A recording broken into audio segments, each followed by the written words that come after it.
Bismillahirrahmanirrahim. Assalamualaikum warahmatullahi wabarakatuh. Waalaikumsalam warahmatullahi wabarakatuh. Alhamdulillahirrabbilalamin. Kita panjatkan puji dan syukur kehadirat Allah Subhanahu wa taala bahwa pada hari ini kita bisa bertemu dalam rangka menghadiri mata kuliah pendekatan interdisipliner dalam pendidikan sejarah. Untuk memulai perkuliahan ini, mari kita bersama-sama melafazkan basmalah. Bismillahirrahmanirrahim. Pada hari ini kita akan mendengarkan presentasi dari mahasiswa yang sudah mengirim PowerPoint-nya. Pertama dari Abil Alfitro, kedua dari Arinda S. Junior, dan ketiga dari Susan Tadinia. Tidak membuang waktu, saya beri kesempatan kepada Abil Alfitro untuk presentasi. Waktunya 5 menit. Silahkan mulai dari sekarang. Sudah hadir belum? Kayaknya belum ya. Nah, kalau belum kita lewat, saya beri peluang kepada Arinda S. Junior. Arinda, silahkan presentasi. Waktunya 5 menit. Baik Pak, terima kasih. Susan boleh minta tolong share screen-nya ya. Sambil menunggu share screen, kita mulai saja. Assalamualaikum warahmatullahi wabarakatuh. Waalaikumsalam. Perkenalkan, saya Arinda Spa Junior. Di sini saya akan mempresentasikan topik makalah saya mengenai pemberontakan DITI Aceh tahun 1953 sampai 1959 dalam perspektif sosiologi. Nah, Indonesia merdeka pada tanggal 17 Agustus 1945 dan kemudian pada tanggal 5 Oktober 1945 Aceh menyatakan sepakat untuk bergabung dengan negara Indonesia. Nah, Aceh ini merupakan salah satu wilayah yang berjasa bagi Indonesia. Bahkan Presiden Soekarno memberikan julukan sebagai daerah modal kepada Aceh ini. Nah, meletusnya pemberontakan di tahun 1953 ini faktor utamanya dilatar belakangi oleh ketidakpuasan serta kekecewaan terhadap kebijakan pemerintah pusat. Kemudian Herawati mengungkapkan setidaknya ada 3 faktor, yakni dihapuskannya Provinsi Aceh, kemudian konflik antara ulama dan ulai balang, kemudian tidak didengarnya tuntutan-tuntutan rakyat. Nah, untuk yang pertama ini, pada kunjungan pertama Presiden Soekarno ke Aceh pada sekitar tahun 1948, Presiden Soekarno ini menjanjikan kepada Aceh akan memberikan hak untuk menyusun rumah tangganya sendiri sesuai dengan syariat Islam. Namun ternyata janji tersebut tidak kunjung direalisasikan, malah Provinsi Aceh ini dihapuskan dan dilikuidasi ke Provinsi Sumatera Utara. Hal ini tentulah memicu kekecewaan dan ketidakpuasan rakyat. Di samping itu, secara sosiokultural antara Aceh dan Sumatera Utara memiliki perbedaan yang cukup besar. Nah, kemudian konflik ulama dan ule balang yang memang sudah lama ada di Aceh ini turut memperumit keadaan di mana pada saat itu pemerintah terlihat lebih pro terhadap ule balang dibandingkan dengan ulama, terutama PUSA yang merupakan organisasi ulama Aceh pada saat itu. Nah, pemerintah ini mulai membatasi ruang gerak PUSA dalam bidang pemerintahan. Kemudian yang ketiga ini adalah tidak didengarnya tuntutan-tuntutan rakyat. Nah, pada masyarakat Aceh ini menganggap pemerintah pusat ini mengabaikan tuntutan-tuntutan mereka, seperti tuntutan yang diajukan oleh PUSA, yakni mengenai rehabilitasi jalan, pendidikan, dan juga irigasi, di mana dengan diabaikannya tuntutan ini menyebabkan kehidupan rakyat Aceh ini turut berdampak, terutama dalam bidang ekonomi dan pendidikan yang semakin tertinggal dibandingkan daerah lainnya. Nah, akibat kekecewaan dan ketidakpuasan yang menumpuk ini, meletuslah pemberontakan Aceh pada tahun 1953 yang dipimpin oleh Daud Bereh dengan berkiblat kepada aksi sebelumnya yang dilancarkan oleh Kartosuwiryo. Nah, dalam istilah sosiologi ada dikenal istilah gerakan sosial atau social movement. Nah, Cohen ini menjelaskan bahwa yang dimaksud dengan istilah gerakan sosial yaitu gerakan yang dilakukan oleh sejumlah orang yang sifatnya terorganisir dengan tujuan untuk merubah atau mempertahankan sesuatu unsur tertentu dalam masyarakat yang luas. Ciri dari gerakan sosial ini setidaknya ada 3. Yang pertama ini memiliki tujuan yang ingin dicapai atau sasaran, kemudian terorganisir atau terencana, dan yang ketiga ini adanya suatu ideologi. Nah, gerakan sosial ini lahir dari situasi yang dihadapi masyarakat karena adanya ketidakadilan dan sikap sewenang-wenang terhadap rakyat. Dengan kata lain, gerakan sosial lahir sebagai reaksi terhadap sesuatu yang tidak diinginkan oleh rakyat, seperti halnya terjadi pada Aceh ini, di mana Provinsi Aceh dihapuskan dan dimasukkan ke Provinsi Sumatera Utara. Nah, William Kornblum sebagaimana dimuat dalam Minarpa dan Bukhari ini mengklasifikasikan gerakan sosial ini menjadi 4, yakni revolutionary movement, reformisi movement, konservatif movement, dan reactionary movement. Nah, berdasarkan klasifikasi tersebut, pemberontakan Aceh ini termasuk ke dalam revolutionary movement, di mana salah satu cirinya itu yaitu gerakan sosial yang menyeluruh yang menuntut perubahan tatanan sosial termasuk institusi dan stratifikasi masyarakat. Selain itu, gerakan sosial jenis ini juga cenderung bersifat radikal. Mungkin cukup sekian dan terima kasih. Wassalamualaikum warahmatullahi wabarakatuh. Waalaikumsalam warahmatullahi wabarakatuh. Oke, terima kasih Arinda S. Junior presentasinya. Sekarang kita akan mendengarkan presentasi yang terakhir dari Susan Sadinia. Susan, sama presentasi Anda 5 menit juga. Silahkan mulai dari sekarang. Baik, terima kasih Pak. Izin untuk share screen. Silahkan.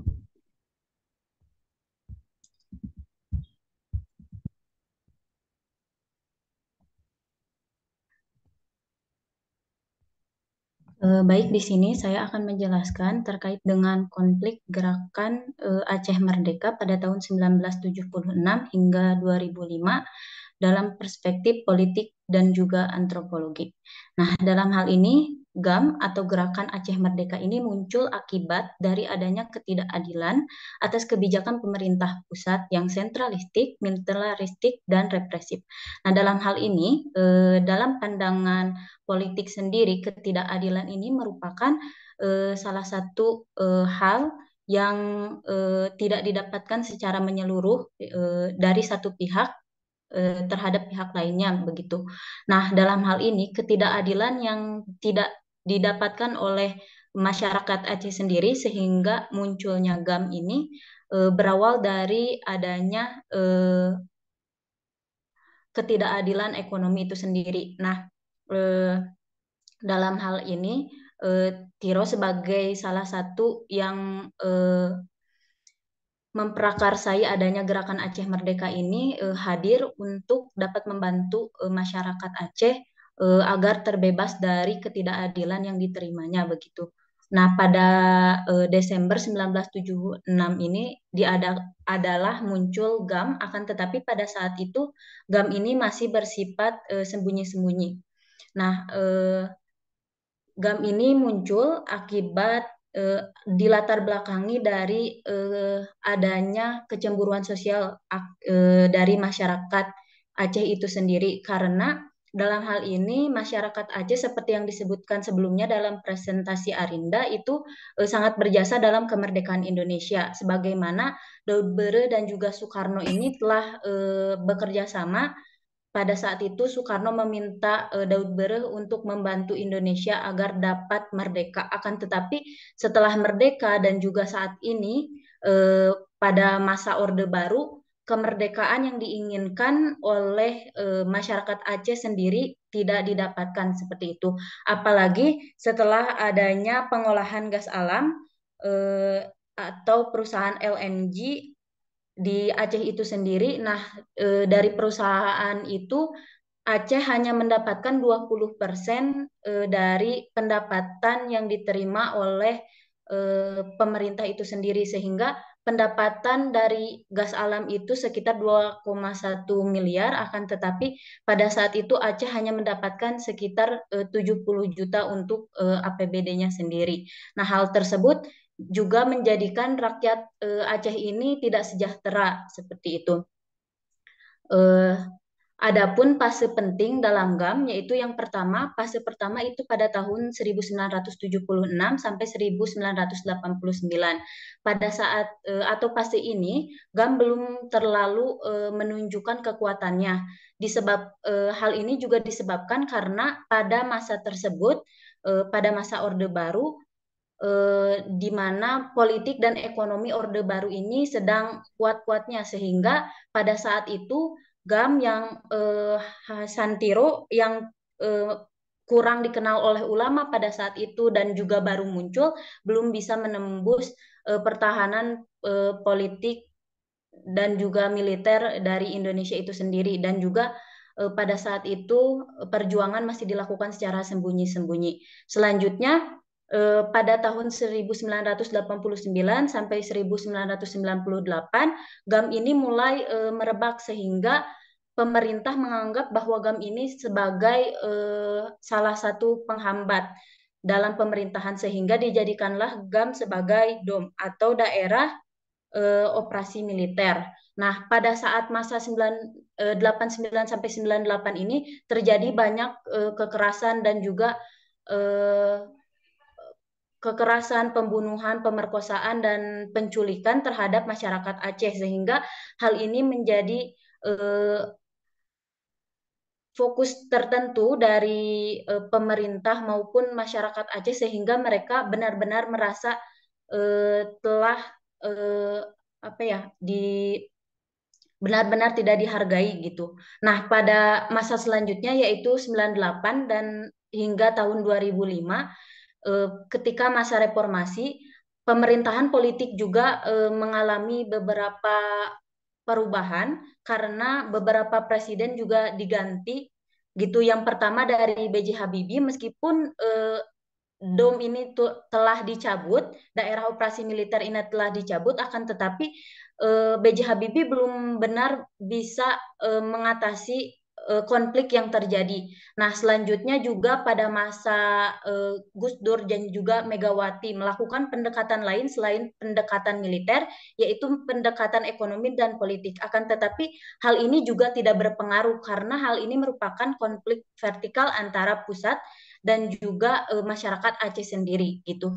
Nah, berdasarkan antropologi gitu, jika dilihat penyelesaian konflik dari gerakan Aceh Merdeka ini bisa dilakukan dengan budaya hukum atau legal culture, di mana pada nyatanya jika kita lihat di dalam perspektif antropologi ini, penyelesaian gerakan Aceh Merdeka ini dilihat dari culture Aceh itu sendiri, dan juga melalui pendekatan budaya dan juga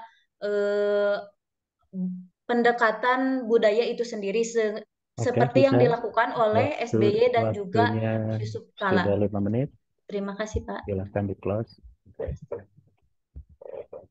Oke, kita sudah mendengarkan presentasi dari dua mahasiswi.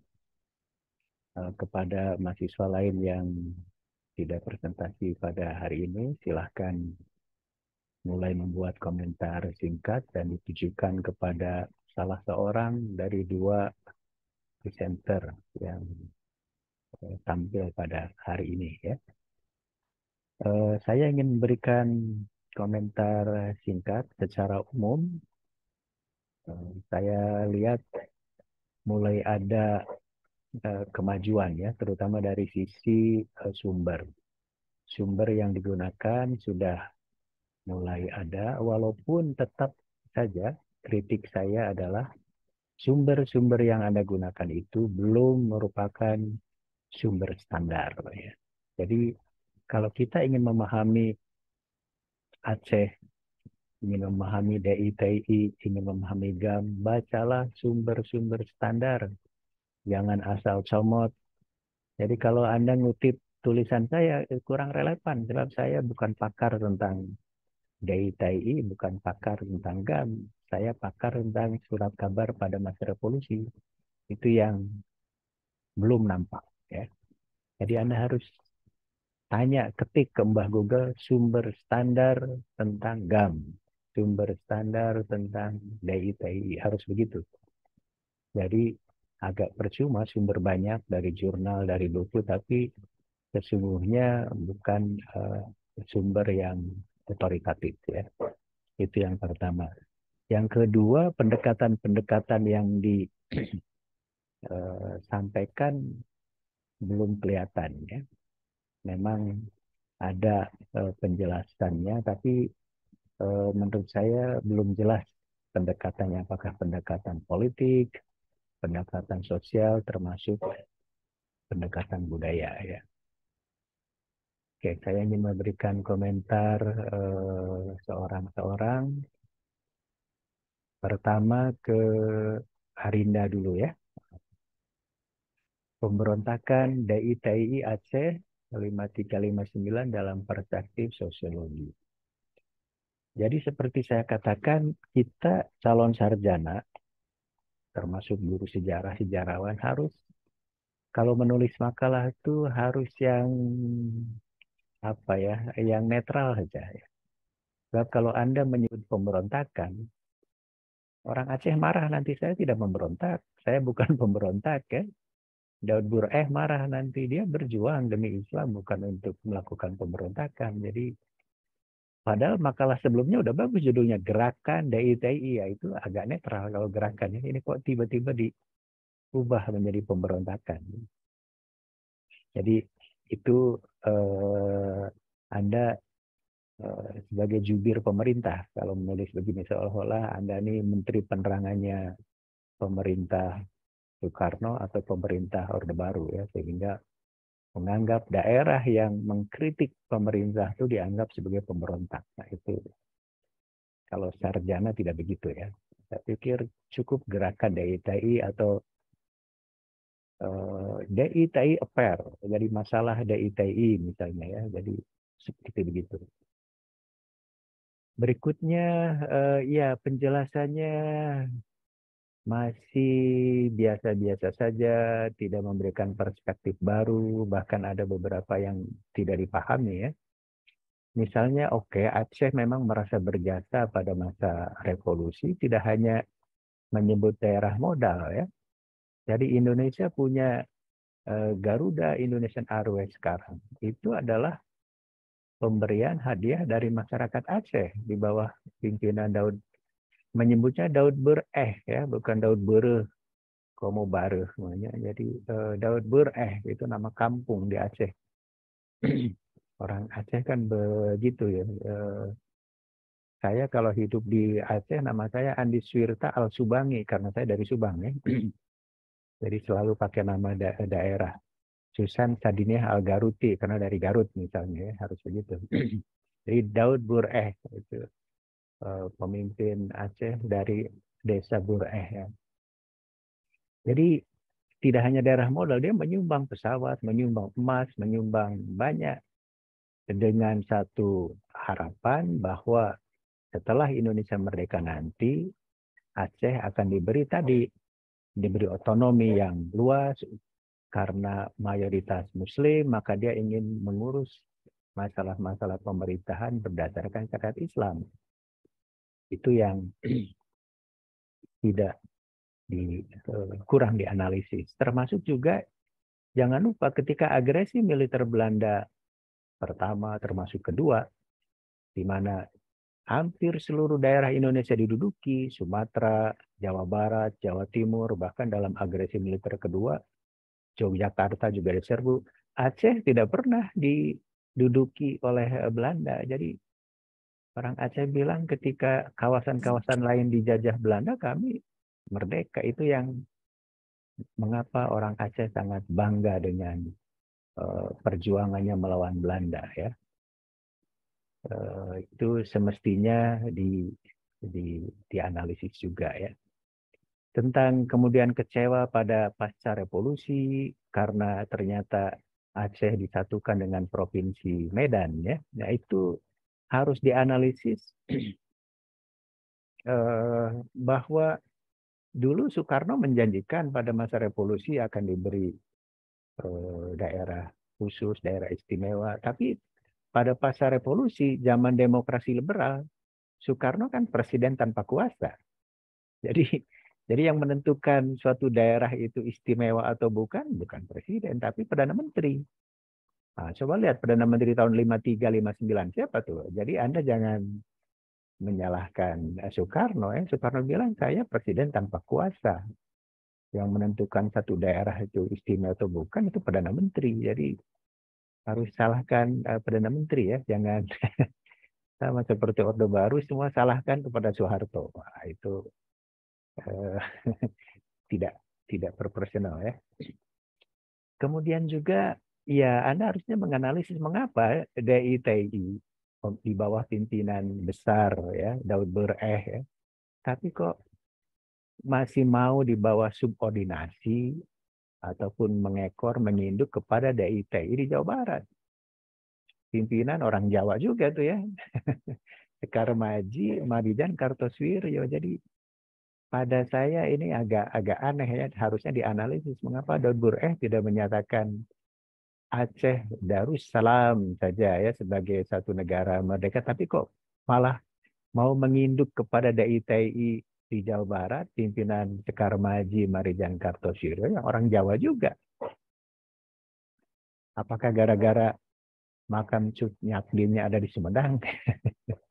Takut dibongkar nanti kalau tidak ikut dengan orang Sunda. Itu harusnya dianalisis ya. Jadi mengapa ulama besar, pemimpin besar sekelas Daud Bereh kok kalah di bawahnya oleh Kartosuwiryo, apalagi tentu kalau melawan Soekarno kan nanti Kartosuwiryo sendiri kan bisa dikalahkan ya. Jadi itu yang seharusnya dianalisis mengapa harus mengekor kepada DITI di Jawa Barat tidak merupakan gerakan yang independen ya.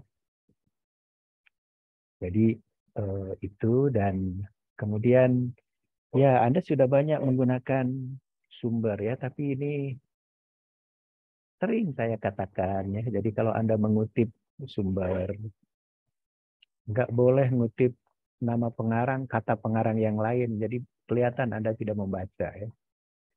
Menurut Andi Suwirta dalam Susan Sadiniah. Siapa tahu Susan itu salah menafsirkan buku saya ya. Jadi banyak sekali Anda nih mengatakan menurut siapa tuh, ada sosiologi itu ya. Kemudian kata pengarang lain. Jadi nggak boleh. Menurut Sartono Kartodirjo dalam Andi Suwirta. Menurut siapa lagi misalnya J. McTunan Kahin dalam bukunya Andi Suwirta. Jadi Anda malas mencari bukunya Kahin, malas mencari bukunya Sartono Kartodirjo ya. Itu nggak boleh menulis begitu ya. Memang di UPI ini menjadi tradisi, tidak hanya S1, S2, bahkan S3 masih begitu ya, aneh. Kecuali kalau buku itu buku langka. Menurut Aristoteles misalnya, susah tuh bukunya Aristoteles ya. Baru boleh dalam Andi Suwirta. Gitu. Jadi kalau bukunya pengarangnya aja masih hidup, ini menurut Andi Suwirta dalam artikelnya Susan Sadiniah kan ngaco itu. Sayanya masih ada, bukunya juga ada, tiba-tiba kata Susan. Jadi itu yang berkali-kali saya nyatakan mahasiswanya masuk telinga kanan, keluar telinga kiri ya. Tidak diperhatikan. Termasuk ini coba, mengutip bukunya Hermawati 2007. Dicek di daftar pustakannya, bukan Hermawati, tapi Herwati. Marah dia tuh namanya ya. Anda nulis nama saya Andi Suwirto misalnya. Jadi kalau Hermawati, tulislah Hermawati, jangan di daftar pustakannya Herwati ya. Saya pikir termasuk juga pada kesimpulannya ini satu revolutionary movement. Ya tidak sesuai ya dengan penjelasan kalau revolutionary movement harusnya dia menjadi gerakan independen. Tidak harus menyinduk ke DITI di Jawa Barat ya. Jadi antara penjelasan yang satu dengan kesimpulan itu jaka sembung ya, kurang nyambung. Coba dicek lagi konsep-konsep pendekatan-pendekatan sosiologinya sehingga tidak sampai pada kesimpulan atau bisa menjawab pertanyaan-pertanyaan mengapa dia bukan gerakan independen, mengapa bukan gerakan revolusioner yang ingin mengubah secara drastik. Harusnya kan kalau revolusioner merdeka saja drastik itu. Tapi ini malah ikut dengan DITI di Jawa Barat. Bahkan nanti mau berdamai dengan didekati oleh tentara ya, Kolonel M. Yasin, sehingga Daud Bereh turun gunung nanti ya. Nah, nanti nyambung dengan ceritanya Susan tuh anak buahnya nanti yang tidak percaya Hasan Tiro itu ya, dengan janji-janji pemerintah Indonesia yang selalu ngapusi bahasa Jawa tuh bohong ya. Harusnya begitu ya, nggak jelas endingnya. Jadi sumbernya, referensinya oke, sudah ada 5, tapi belum standar ya, apalagi tadi cara mengutipnya juga tidak betul. Apa contoh buku standar tentang DITI di Aceh? Anda harus baca bukunya Najaruddin Samsudin, orang Aceh, dosen UI ini ya. Disertasi dia juga, Najaruddin Samsudin. Kaum Republik, Gerakan Kaum Republik atau apa gitu ya. Sudah diterjemahkan tuh ya. Tentu harus baca biografinya Daud Bureh. Jadi membahas tokoh, tapi tidak dianalisis tokohnya, ya ngarang ya. Jangan-jangan menurut Daud Bureh dalam Andi Suwirta nanti gitu lagi ya. Jadi saya bukan penulis biografi Daud Bureh, jadi harus cari ya. Baca juga Gade Ismail. Gade Ismail sejarawan dari Unsiah, ya, Universitas Syah Kuala, mengenai Aceh ya. Kemudian sejarawan dari Gajah Mada, Teku Ibrahim Alfian, pakar tentang Aceh, perang di jalan Allah ya. Bagaimana Aceh dari ingin memisahkan diri kemudian bergabung dengan Republik ya. Untuk bisa memahami gerakan DITI Kartosuwiryo, baca bukunya Dengel, Pok Dengel, ya, ini buku-buku standar karena ini merupakan disertasi ya. Kalau Anda ngutip artikel di jurnal, penulisnya bukan pakar, itu belum sumber standar ya. Jadi mungkin bisa dijawab pertanyaan saya, mengapa DITI Daud Bureh di Aceh harus meninduk ke DITI Kartosuwiryo di Jawa Barat? Apa hebatnya Kartosuwiryo ini? Nah, kan begitu. Tentu harus baca juga bukunya Denis Lombat ya, karena dia memberikan perspektif baru. Tentu bukunya Riklep, Sejarah Indonesia Modern yang lebih umum ya. Boleh baca buku SNI, bagaimana tafsir sejarah pada masa pemerintah Orde Baru, dan IDAS, Indonesia dalam Arus Sejarah, tafsir resmi sejarah pada masa reformasi. Begitu ya cara mencari sumber, jangan asal ada sumber banyak, tapi semuanya adalah kata orang Barat junk food. Apa junk food? Kue-kue yang kurang bergizi ya. Jadi kalau sumbernya tidak standar ya kurang otoritatif. Akhirnya penjelasannya juga banyak kurang kena ya. Begitu ya Arinda, terus berusaha supaya nanti makalahnya menjadi lebih baik dan lebih jelas. Berikutnya Susan ya, Susan Sadinia. Konflik Gerakan Aceh Merdeka 1976-2005 dalam konflik politik dan antropologi. Judulnya oke, sudah judul sejarah, tapi konflik ya, konflik. Ya sebenarnya kan kalau Anda lihat tadi endingnya kan tidak hanya konflik sebenarnya ya. Jadi kalau Anda menuliskan judul Gerakan Aceh Merdeka saja itu sudah bagus. Ini konflik. Konflik itu bisa mengandung arti konflik di antara anggota GAM sendiri, konflik GAM dengan Republik Indonesia. Tapi kan setelah tsunami bukan konflik, rekonsiliasi akhirnya kan. Jadi judul kurang menggambarkan isi karena di dalam penjelasannya kan Anda ada masa Gus Dur, pada masa Megawati, bahkan SBY kan akhirnya menjadi rekonsiliasi ya, bukan konflik. Jadi harusnya judulnya mungkin cukup Gerakan Aceh Merdeka saja dalam perspektif politik dan antropologi. Pembahasannya GAM muncul karena ketidakadilan tadi ya. Jadi harus dibaca tuh. Ketika Daud Bureh turun gunung, bukan menyerah ya, karena tuntutannya kan sudah dipenuhi. Aceh menjadi provinsi, menjadi daerah istimewa ya. Tapi salah seorang murid Daud Bureh, Hasan Tiro, nggak percaya dengan political will, kemauan politik pemerintah. Orang Jawa tuh selalu menipu, orang Jawa tuh tidak bisa dipegang omongannya. Saya pikir kalau Hasan Tiro lebih benar tuntutannya. Dia langsung menuntut ke Presiden Soeharto karena Presiden Soeharto pada masa Orde Baru dia kepala negara, dia juga kepala pemerintahan, jadi full power. Ya. Tapi kalau Daud Bureh kan menuntut Soekarno, Soekarno bilang saya tanpa kuasa, saya hanya kepala negara.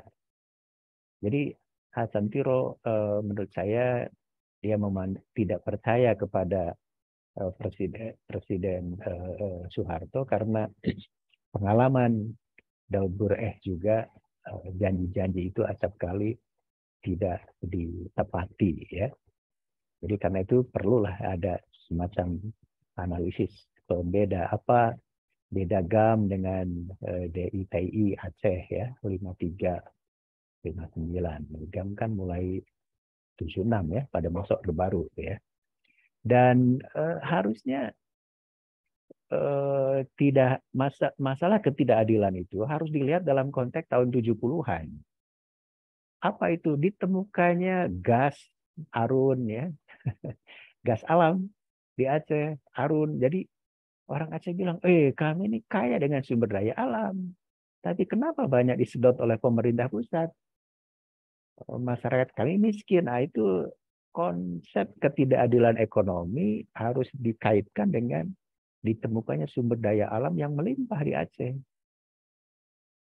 Jadi gas alamnya itu terbesar di dunia. Ya. Sekarang sudah habis di Arun. Jadi itu harusnya disentuh, dianalisis juga ya. Di samping tentu Anda harus membaca biografinya, menganalisis tokoh sentral GAM ini ya. Tidak hanya nyebut Tiro aja, nanti jangan-jangan salah nyebut Taro lagi ya. Hasan di Tiro itu cucunya Tengku Cik di Tiro ya. Jadi orang penting itu, bukan orang sembarangan. Jadi beda dengan Andi Suwirta. Kalau Andi Suwirta anak petani. Hasan di Tiro cucunya ulama besar ya. Orang yang melawan Belanda. Jadi nggak boleh seperti tadi siapa yang pertama dulu pemberontak. Sembarangan ngomong pemberontak. Mereka tidak puas ya dengan pemerintah pusat. Oke, kemudian GAM ya tadi fase awal kurang kuat karena tadi pemerintah sendiri Orde Baru memberlakukan DOM, tadi sudah dibahas ya, daerah operasi militer Aceh mungkin harus dianalisis ya. Jadi tidak DOM Aceh ini sama seperti operasi-operasi pembersihan di Timur Timur atau di wilayah-wilayah lain di mana pemerintah Indonesia itu selalu menerapkan konsep bersih lingkungan. Paham kan? Jadi setelah G30S PKI itu selalu intelijen atau gerakan operasi militer pemerintah itu melakukannya dengan metode bersih lingkungan. Apa itu bersih lingkungan? Jadi kalau ada dalam satu keluarga terindikasi orang yang dianggap terlibat dalam PKI, maka seluruh anggota keluarga itu di blacklist, ya, atau mungkin dihilangkan. Itu yang terjadi di Timor Leste. Jadi bayangkan di Timor Leste itu banyak partai politik, satu anggota keluarga mungkin ada pengikut Fretilin, ada pengikut Apodeti, ada pengikut UDT. Nah, pemerintah Orde Baru nggak mau tahu. Jadi kalau ada satu anggota keluarga dari 5 misalnya pengikut Fretilin yang dianggap komunis, maka 5-5-nya dihabisi. Itu yang menjadikan tidak mengundang simpati ya pada masyarakat. Harusnya yang di blacklist ya yang satu saja, yang anggota Fretilin yang lainnya harus dirangkul. Termasuk saya pikir ketika operasi DOM di Aceh. Jadi kalau ada satu keluarga, 5 keluarga, satu dianggap simpatisan GAM, yang lainnya bukan, itu 5-5-nya di blacklist. Mungkin dibunuh, diperkosa, itu yang menjadikan DOM dianggap melanggar HAM, banyak ekses-ekses yang tidak benar. Jadi acap kali militer kita nih nggak mau nggak terlalu teliti ya. Jadi kalau lihat Susan Sadinia keluarganya 5, Susan ini kayaknya simpatisan DITI Jawa Barat nih, itu 5-5-nya semua di blacklist, nggak boleh ya. Jadi harusnya cukup Susan saja yang simpatisan GAM, yang lainnya nggak usah di blacklist. Itu yang menurut saya harusnya dianalisis juga mengapa DOM di Aceh itu menimbulkan ekses-ekses politik sampingan yang banyak dikecam ya, bahkan melanggar HAM. Dan akhirnya tidak mengundang simpati rakyat Aceh. GAM semakin populer ya karena cara-cara pemerintah menangani GAM kok menggebiah-uyah. Apa menggebiah-uyah itu? Saatnya kompet daunkan ya, mengeneralisir seolah-olah semua orang Aceh itu pendukung GAM. Enggak, masih banyak yang setia pada Republik Indonesia. Seperti Bang Brewok itu Surya Paloh kan, siapa yang meragukan Surya Paloh setia pada Republik Indonesia itu orang Aceh tuh ya, Surya Paloh tuh ya. Bang Brewok. Oke ya, kemudian akhirnya tadi ya, sayang waktu menganalisis reformasi hanya sampai Gus Dur. Jadi sesungguhnya yang menjadikan GAM berrekonsiliasi dengan pemerintah Indonesia dan tidak mau akhirnya melepaskan diri itu harus jasa SBY ya, jasa orang luar negeri itu kalau menyebut SBY itu kan mereka pakai pronunciation mereka ya, SBY. Susilo Bambang Yudhoyono yang berhasil mendekati tokoh-tokoh GAM sehingga berrekonsiliasi, tentu juga akibat tsunami ya. Jadi akibat tsunami 2004 itu menjadikan perjuangan GAM harus ke meja perundingan dan akhirnya Aceh kembali ke pangkuan Republik seperti sekarang. Harusnya dijelaskan juga apa implikasinya. Ya, GAM boleh mendirikan partai politik di Aceh. Jadi sampai sekarang itu ada partai politik GAM ya bersaing di Aceh. Walaupun gubernurnya kemarin gubernur GAM itu di penjara juga di Sukamiskin ya karena korupsi.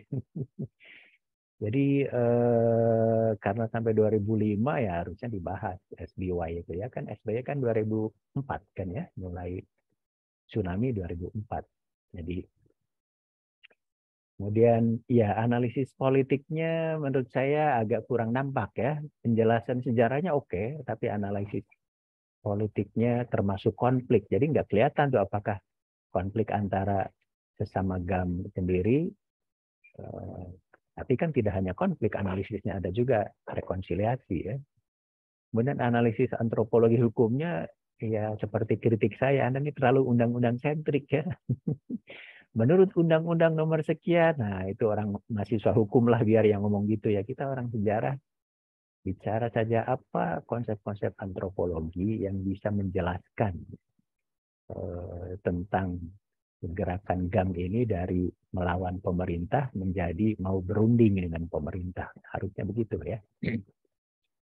Sumbernya juga oke, bahkan kalau Susan sudah 10 ya, tapi kembali lagi itu baru sumber yang menurut saya sudah oke untuk melengkapi ya, tapi belum otoritatif karena belum merupakan ada juga beberapa yang standar ya, tapi menurut saya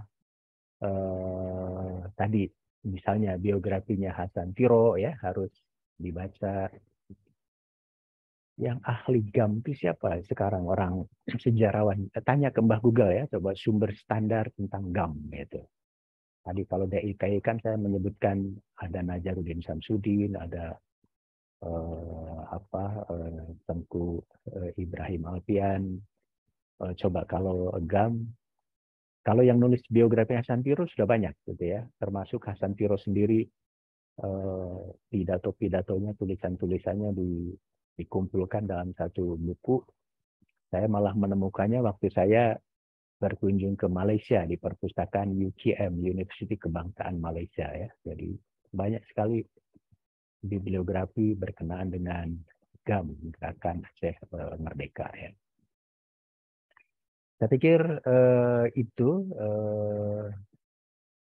kritik, komentar, saran dari saya. Silahkan dilengkapi, dimodif ya, supaya makalah Anda ini kan makalah calon skripsi kan, jadi menulis skripsi karya ilmiah itu kita harus menggunakan istilah-istilah yang akademik saja ya. Nggak boleh menulis tentang saya kemudian diberi judul pemberontakan Andi Swirta. Saya tuh memberontak.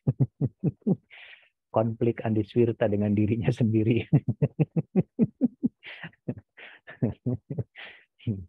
Kata Susan itu kan masalah lu, bukan masalah gue.